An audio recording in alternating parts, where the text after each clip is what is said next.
Our next speaker is someone that I'm very happy to introduce. He's an old friend. We've been together in many different conferences. Sorry. He's going to talk about how do you disrupt Silicon Valley, which is big talk. I hope you're bringing the guns to accompany that. And what are the technologies for the third revolution? Now, he has an extensive background as a serial entrepreneur. He's taking 3 companies from idea to exit. He currently released his first book, I believe, which is called The Accelerated Startup, The New Business School. And he's, among other things, he's the executive producer of a very well-known conference that's called Adventure Conference that does events in 7 different countries. And I've been invited to the one in Kiev, so thank you very much. So please welcome my good friend Vitaly Golomb, disrupting Silicon Valley. Big applause. Thanks, bud. Hey guys, good morning. So thanks for sticking around. Let's see if we get the slides going. Here we go. Okay, so everybody knows Keanu Reeves. I found that not many people know his first movie, which was Bill and Ted's Excellent Adventure. So before Bill and Ted, there was Bill and Dave. So I lead investments at HP Tech Ventures, which is what Alex didn't mention, which is my current role. And HP was Silicon Valley's original startup. So in 1939, raised a $538 round from their professor, Frederick Terman. The first customer was Walt Disney, and the first products were the oscillators. The company today is over $50 billion a year. The company split actually in 2. It used to be over 300,000 people. Now we're at 50,000 people. And we're now looking to the future. So where does the company go as a kind of a fourth transition going into a completely new business for HP? So, but enough about us. I wanted to talk to you about you. So how many of you are entrepreneurs here? Okay. How many of you have raised money or planning to raise money soon? Okay, so hopefully I'll give you some ideas on kind of the future and on where you should be looking. So a typical career that our parents want us to have, you get good grades, you get into a good university, you get into a good company, you get regular promotions, and then one day you retire, play golf, and die. Right? This is the American dream. You can replace golf with something else in Europe.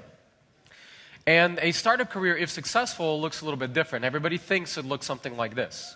You read about some overnight success on TechCrunch, but in reality, these are overnight successes with a lot of pain, and it looks a little bit more like this. So, one of my favorite quotes from Ben Horowitz, as a startup CEO, I slept like a baby. I woke up every 2 hours and cried. So I can tell you from experience, this is what it's really like. Some of you in the audience who have already gone through this process know this as well. So, startups take a long time, and you may end up looking like Gandalf here by the time you're done with yours. So if we look at it, it takes about a year to develop an idea. It takes about 2 years to see if anybody cares, if you'll have any customers whatsoever.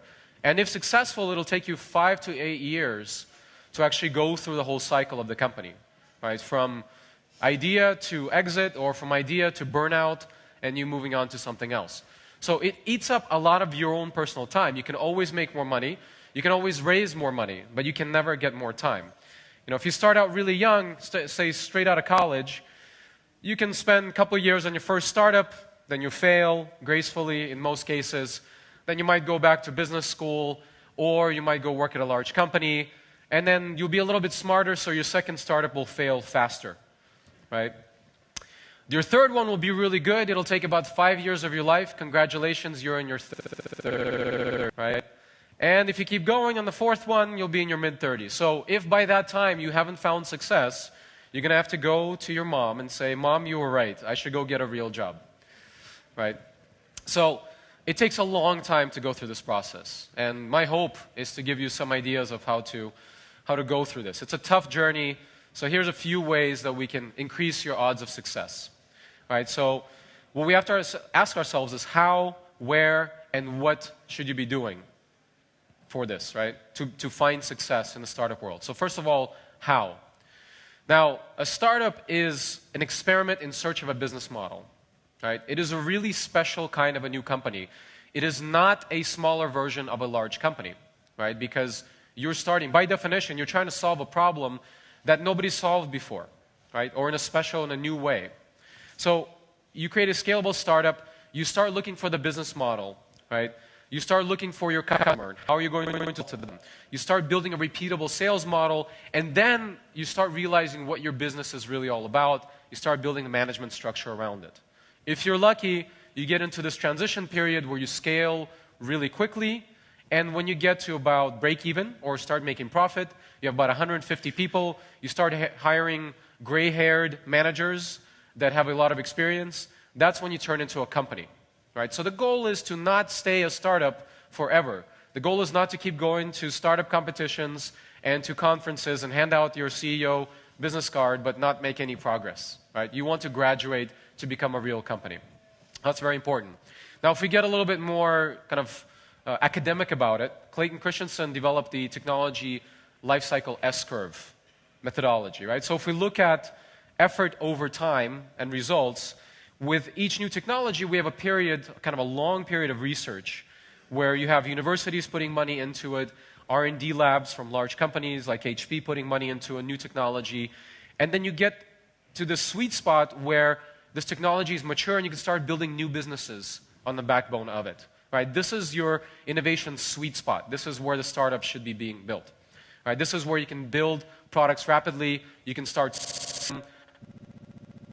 and the barriers to now, there's also an end to mature companies own that category, right? So you wouldn't start a new network today and try to compete with Facebook. That's already done, right? You have to look to the future as far as what you need to go out there and work.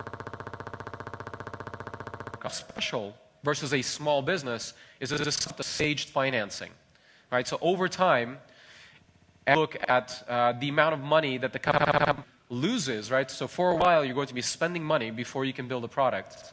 Right? And hopefully at some point, you go break even, and this is how you scale stage financing over this life cycle. So with a concept, you can raise seed capital. With early validation, you're still losing money. You raise Series A. In serious market traction, you start converting leads into customers. You start raising subsequent rounds of financing until you get to break-even point, into predictable scale, and that's hopefully when you IPO. So this is kind of an ideal view. This is very special. It's not something you would do with a lifestyle business, like a restaurant or a hotel. Right? There, you're trying to set up all the processes correct from day one. It's relatively known what you should be doing, and you're profitable pretty soon. But in the startup world, you are negative for a long time because you're trying to create new technology, right? And you need to invest in that. So if we look at innovation cycles over the last 60 years or so in Silicon Valley, you can see these technology S-curves. I don't know how well you can see it here, but you can see integrated circuits, for example, birthed National Semiconductor, well, Fairchild first, but National Semiconductor, Intel, AMD, etc. You can see personal computing taking off, HP, IBM, etc. in there. And you can see they overlap. This is why venture capitalists look at different curves and go after these new trends. Because there's a very short opportunity period where this new technology, whole new business. In reality, we're solving the same old boring problems, but in a much faster, more efficient, and cheaper way, right, with a new technology paradigm. So if we step back a little bit, we're not in Silicon Valley right now. We're in Madrid. And we look at kind of an innovation concept of what's an innovation cluster, what's required for everything to work, what's an ecosystem. So certainly we need entrepreneurs. We also need venture capitalists. That's pretty well known. But in reality, we also need large companies. The large companies are investing in R&D. They're strategic investors. They're potential acquirers for these new technologies. 99 out of 100 companies that don't die, the startups, will be acquired rather than go IPO. Right? So this is very important to have these large acquirers there. But we also need universities to graduate engineers and to graduate business students that will go after these markets. We also need a professional management layer. And I'll tell you a little secret. This is really what makes Silicon Valley special, this management layer. In Silicon Valley, we have about 1,000 professionals. A startup from zero to hero. Right? That is very special. And when large companies from Europe go and they want to scale from 50 to 100 to 1,000 people, there's really one right now that has this management layer that's required for this, right? Now, you also need professionals. You need lawyers that understand, right? This is very special. You need types of companies. So you need that environment as well. You need government support. And it's very lucky to have the proper government support. Some other countries that I visit have zero government support. Might have large pools of engineering and business, well, either engineering usually or business talent, usually not both, right? The government support to create this environment is crucial. And if you read about Silicon Valley history, you'll realize that the US government and the Defense Department was actually Silicon Valley's first customer for the first 20 or so years, right? Up until it started investing and kind of matching dollars, dollar per dollar or $2 to 1 for investors to come over from the East Coast and start investing in Silicon Valley. So the full name of venture capital is actually adventure capital, right? Because it's seen as really risky, right? So it takes government to kind of kickstart this environment. Excuse me. So all of this lives in large pools of private capital that gets invested, and then ultimately some kind of a public stock market to come full circle and exit and turn it back into liquid cash. Right? So this is what's required for an innovation cluster to work, and it really requires a balance of all these factors. This is what makes Silicon Valley special. This is what makes Israel, that's been able to do this very quickly, pretty special, as well as other smaller places like Estonia, right, famously. Now, the clusters are really important because they also create a very healthy competitive environment, right? And you're increasing productivity of companies because you have competition. You're driving direction and pace of innovation. And ultimately, you're stimulating the formation of new businesses because you have competition. All of these things are really good. Having competition is really healthy because it'll make companies do their best. Now, this may be getting a little bit out of date at this point, but you can see that Silicon Valley is #1, Tel Aviv is #2, Boston is now ranked 6th, when it was #2 about 15 years ago in the first dot-com wave. So this is very fluid. And the question is, what kind of technology are we looking at in the future, 2 years from now, 5 years from now, 10 years from now, and what areas of the world have a natural environment and kind of natural pool of talent and resources to capitalize on it, right? Even if you look inside the US, Europeans think, okay, I'm going to move my business to the US at some point. You have to really think about what business you're in. So for example, if you're in entertainment, you should be really in LA, in Los Angeles. If you're in financial world, you should be in New York or maybe even London. It's much closer here, right? So you have to look at, and there are a lot of different clusters of innovation. It's not just about software, it's kind of how business has worked for many, many years, right? And it's kind of created these natural zones. And you can overlay the same map in Europe, in Asia, etc. So, big question is, what should you be working on? Where should you be investing your own personal, non-refundable lifetime? Right? Your years of hard work. And you have to really look at where technology is going, right? What's coming up next? So Chris Dixon, also at Andreessen Horowitz, he wrote a great post on kind of where technology is today and where it's headed. So if we look at, obviously, PC era, you're not going to start a new computer company today, right? The internet is pretty much spoken for as well, right? Even Yahoo couldn't keep up. And arguably the mobile era and the apps world is more or less done as well, right? So the question is, where are we going next? And there's a few areas that I'll tell you that we're really interested in, that we've done a lot of research on, kind of from our context, that I can tell you that I'm excited about. And those 4 areas are hypermobility, Internet of all things, smart machines, and 3D transformation. So together we call this blended reality experiences. All these things that will forever connect our real and virtual worlds. So if we think about hypermobility today, we think about and take for granted the fact that we have high-speed internet in our pocket. Right? This didn't exist 10 years ago. We have smartwatches that track us, track our activity, track our biomarkers, etc. Well, hypermobility of the future will be nanocomputing, computers that live inside us. Pardon me. So this is already happening. There are already companies and labs that are doing research, right? It's at the beginning of that S-curve, where companies are looking at how we can fuse humans and computers, right? This is a very exciting space. If we look at IoT, Internet of All Things, well, we call it Internet of All Things, but in reality, it's much like the letter E was used in the first dot-com wave, right? E-commerce, E-this, E-that, it was kind of glued on. Now, IoT is a bit of a buzzword as being glued on to everything. But in reality, Internet will be in everything. Every single device, every single product, every single piece of furniture will be connected to the Internet and collect data. So that opens up a whole new world of opportunities for you to be able to work up and down that stack, right? So security within that stack, or different use cases, different business cases, things we can't even think of yet. Every single thing will be connected to the internet in one way, shape, or form. Now, smart machines is an area of robotics. So the first generation of robotics were basically hydraulic muscles. And now we're talking about hydraulic brains, machines that can make decisions on their own. Right? And this is a very interesting area of AI. Now, if we look at a few examples, so there's a game called Breakout. Whoops, let's go back. There's a game called Breakout, and some researchers have taught the computer to basically use machine learning to play the game itself.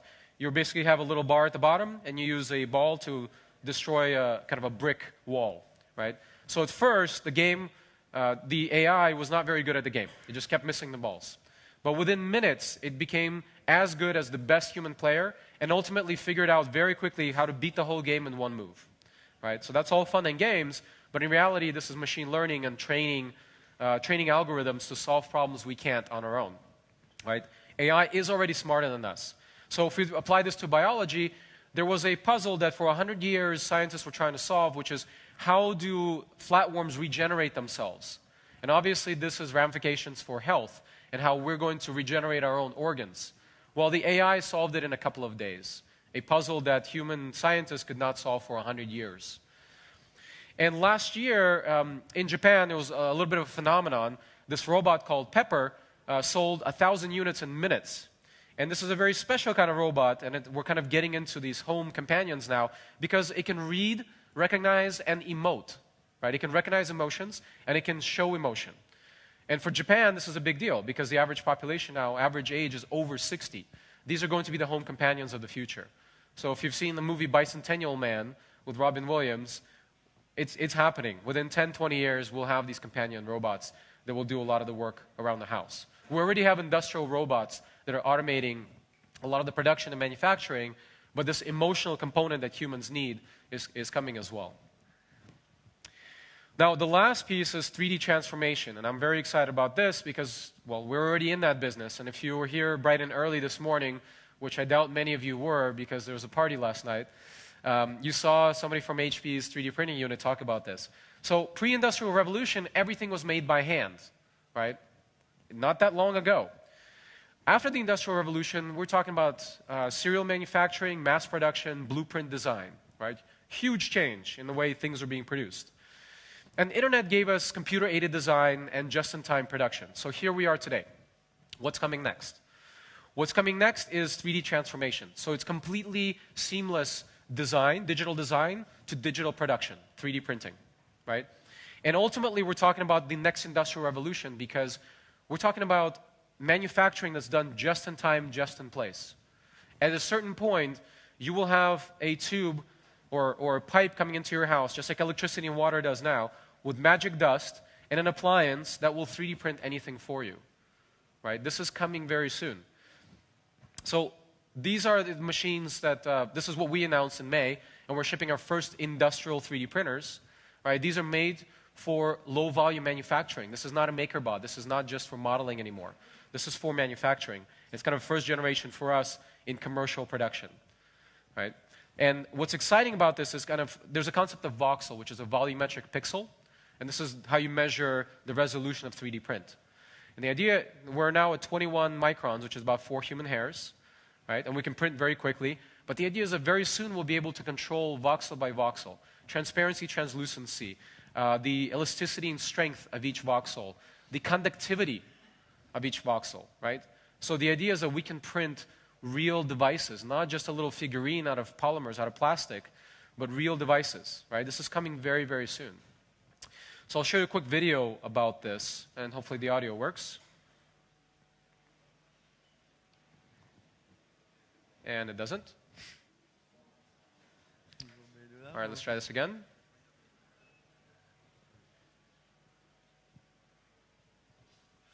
Okay, guys, let's get the audio working.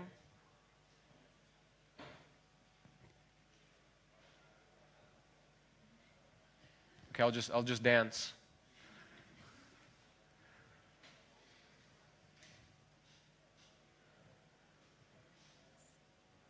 technology fail. So I'll narrate. So the idea is that these are furnaces of the future, right? This is a reality. It will change production and logistics and manufacturing entirely, right? And this is going to happen very, very soon, much sooner than you would expect. We can create new things. There's bioprinting, right? So very soon you will have a surgeon printing out replacement parts for you, right, inside you, bone printing, etc. This is an example of what's already printed on our machines, which are real parts that can hold 5 tons and don't weigh much. The things we make right. will make us smarter, better, more human. What a future we'll create with new materials and embedded intelligence. Together, we'll bring extraordinary to the everyday and reality to dreams light years away. Welcome to the age of digital production, on demand, a world without waste, without inventory, without warehouses. Meet the first HP Jet Fusion 3D printers, the digital furnaces of the next industrial revolution. Join us as we engineer the never-before voxel by voxel. HP Multi-Jet Fusion. Keep reinventing. So you heard about half of that, but you get the idea. And I'll post the slides so you can get a copy of the slides as well. I'll give you a link in a second. So what does that mean? So very soon we'll be able to print complete products, right? We'll be able to print integrated circuits. We'll be able to bioprint. We'll be able to print custom food. We'll be able to print custom vitamins that are just for you, not just in a bottle in the store, right? That are for your biology, right? And that's something that's coming a little bit after that is the concept of 4D printing. So these are smart materials that will react to the environment they're in. So for example, an airplane wing that will react to the pressure or to the temperature outside, right? So these are materials that we've never had before, right? And if we go beyond that, we're looking at haptic holography, right? So this is something that's a little bit, mind-blowing altogether, but the idea of touching and feeling virtual objects. So there's already companies researching this, and at first it's kind of connecting to VR and being able to sense in VR, but sometime in the future, maybe 10, 20 years from now, we won't have furniture, we'll have virtual furniture that you can sit on, things like this. So the question is, what are you going to spend your time on, right? So as our next president will say, or has said, fail to plan, plan to fail. So my hope is to give you some ideas on what to invest your own personal non-refundable time into and where the future is going, right? So do a little bit of research. It's all a little scary, it's all unknown, but you really shouldn't be working on simple apps, investing your time into that today. You should be looking at where technology is going in the next 2, 5, 10 years and what kind of companies you need to be building from there. So if you'd like a copy of the slides, go to golomb.net/Madrid. As Alex mentioned, I am writing a book, which is basically kind of an accelerator in a book. If you go to this link, you'll get first chapter and a little bit more info on it. So with that, we have a few more minutes. I'm happy to answer some questions for you. Perfecto. Do we have a microphone? Sí, no. Sí, yo no le he visto. Yo le presenté el otro día, o sea que le conozco. All right. Questions about the future? Okay? I have one over All right, there. over here. Usually it takes about 20 seconds to come up with a question.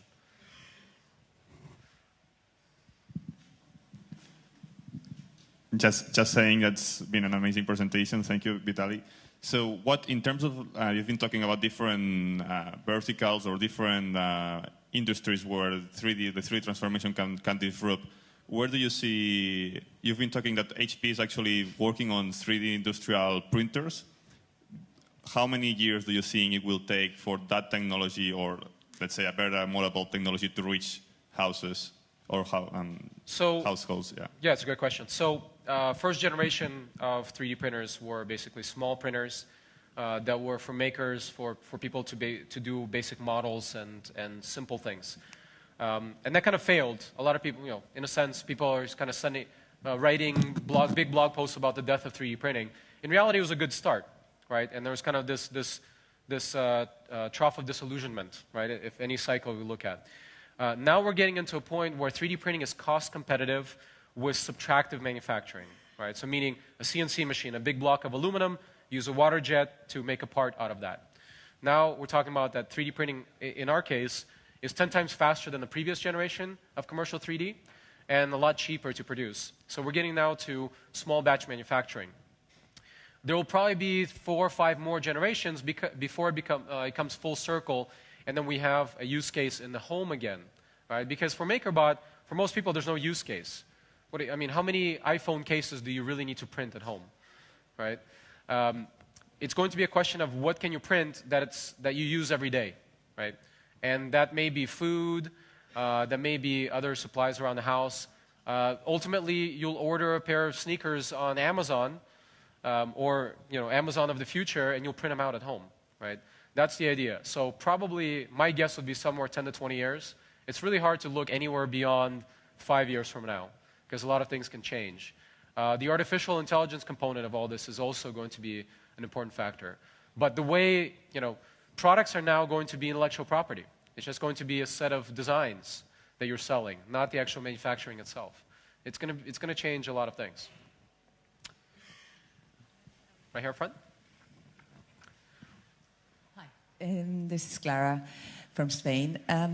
You've been talking about 3D manufacturing and robotics and innovations coming from HP. Since we're in a conference for entrepreneurs, I was wondering if you could talk a little bit about the ventures and open innovation that HP is doing, and what do you think in the future these innovations are going to come from, and these research associations with universities or entrepreneurs, how do we reach HP for that?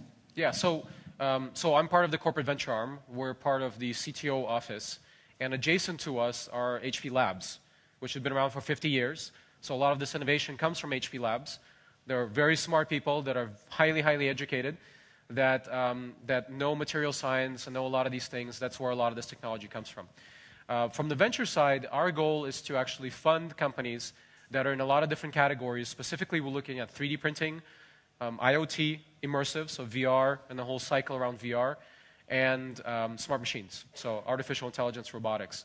We're investing in those categories globally, and we're looking for products and things that we can support to help grow that whole market, where eventually HP will participate with its own products, but we're looking to kind of support each category. So the best way is, talk to me, talk to my teammates. We have folks in Tel Aviv as well, in Israel. So we're based in Palo Alto in Israel, and we invest globally. And I travel a lot in Europe, especially to kind of cover all this as well. We work with some universities as well, but we try to support the whole ecosystem and help a lot of these things develop faster. That's our goal. I don't know if that answered your question. Yeah. Probably have time for one more. No, we have a little bit more time. Okay, cool. Yeah. Okay. All right, great. Yeah, Thanks we have time for a couple more. Thanks for your presentation. Very informative. I wanted to connect two things that you talked about: the magic dust coming in and the voxel by voxel material customization or specification. So can you say a little bit more about what happens between the tube coming in and the special stuff gets to every volume element? Sure. So the way it works is basically at this point in our development technology is that the voxels are basically polymer sand. You can think of it that way. It gets spread on a platter, and there's a curing mechanism and curing agent that will then go very quickly over layer by layer and basically affect each voxel, each grain of sand on the platter. So as these agents get better, we're getting into kind of alchemy. The grain of sand will get smaller, and we'll be able to affect each one on kind of an atomic or subatomic level at some point, right? Where we'll be able to control, and not just give it a pigment and make it colorful, but in the same way we can affect it and make it translucent or transparent. We can make it conductive or not conductive, right? Basically a voxel by voxel level. And as we shrink and the resolution goes up, right, with each grain getting smaller, and with us being more advanced and being able to control each one, that's how we're going to get into more advanced devices as we start to build them. Does that make sense? Okay. Okay, more questions, guys. We still have time. Come on. This is a great opportunity to pick his brain. He knows a lot. Come on, someone. No? Last question. Make it good. I can ask you one. Go for it. So, I mean, from a big perspective, you give a broad perspective of what you guys are investing in. But I want to ask you personally, what turns you on? What would be the deal that you would go like, fuck yeah? High IRR. Essentially, I look at, out of all those categories, the two main categories that are driving the third industrial revolution are 3D printing, being able to manufacture on demand anything, and artificial intelligence. So I wrote an article on, I'm a contributor to TechCrunch as well, so if you search for my name on TechCrunch, you find my latest article, which talks about something that's a little bit scary. I think it's more interesting than kind of an exciting company, but something that's a little more scary is that in less than 10 years, AI will replace about a third of the jobs that people are doing, right? So the question is kind of, on the one hand, whoever develops that technology or the different component technologies will have amazing control and amazing wealth. But on the other hand, kind of at the government level, if we're not able to keep up with this, we're kind of screwed as a civilization. So if you look at, for example, the most popular profession in the United States is truck driver. 3 million truck drivers. And there are about 5 or 10 million more people that support them, right? Little restaurants along the way that feed them and all these things. So in about 5 years, there will be 0 million truck drivers in the US. And what's going to happen next, right? It's going to make 2009, 2008 look like a speed bump if we don't change things. So on the one hand, it's exciting to find companies that are outsmarting humans very fast, and it's real. On the other hand, we need to balance that, and it's a little bit scary as far as kind of if we don't make changes now to how governments work and how income works and all these things. What are we going to do when most people, the minimum education that's needed to have a job, that you'll be smarter than AI, will keep going up faster. And this third industrial revolution will happen within the period of 1 generation. Right? The agricultural revolution took over 200 years. The industrial revolution with manufacturing took about 80 years. Right? So this whole thing, about people that are being positive and saying that, these new jobs will be created that will replace the old jobs that are lost. In reality, people need to get retrained. Right? We're not going to have this generational skip anymore. People will be irrelevant in their professions now, and they're going to struggle to retrain themselves for the professions of the future. So one of the questions is, how do we educate our children for this future? So interesting, hope to blow your mind a little bit, not to depress you. So you're looking for the teenager that's building that AI? Yeah, well, right now you're going to find not teenagers, but you're going to find core AI research PhDs, which there haven't been that many up to this point, but something in like 2 years, there are about 300 core AI PhDs graduating. From Carnegie Mellon, University of Waterloo, Cambridge, and one university in Japan that escapes me right now. But that's kind of the 4 core universities graduating core AI researchers. So everything is going to speed up very, very quickly. I highly recommend you spend some time with AI and think about how it's going to change the things you're working on. Yeah, so very quickly, if you had to give a piece of advice for the future of the audience here, what they should study or what they should research to be employable? Well, to be employed, first of all, entrepreneurs are unemployable, right? Because you don't want to work for somebody, right? If you work for somebody, you're working on their dream. You want to work on your own dream. So we're in an entrepreneurship conference. My advice to you is do your own thing once you feel you're prepared. But what you should really be looking at is, again, what's coming next, right? And what's coming next is not a dog walking app or a food delivery app or things like this. These are too simple. These are kind of solved problems. There's not much opportunity left there. The question is, what's coming next? And you really have to think hard kind of down the line. Don't just flippantly say, oh, I have this idea, I'm going to start a company. Because you're going to dedicate 5 to 8 years of your life to this. And you can only do this a few times, right? You're not going to live forever. You're not going to be able to do the entrepreneurial lifestyle 80 hours a week forever, right? You really have to think about what it is that you're going to work on, where your talents are, where your knowledge, experience, and education is relative to where, the exciting things coming in the future and the future trends that are coming. So AI is certainly one of those. If you studied hard sciences, I would recommend jumping into material science and looking at 3D printing and related things to 3D printing and 3D transformation. Those are the key areas that I would focus on. Okay, Vitaly, always a pleasure having you here. Please, massive applause to Vitaly Golomb.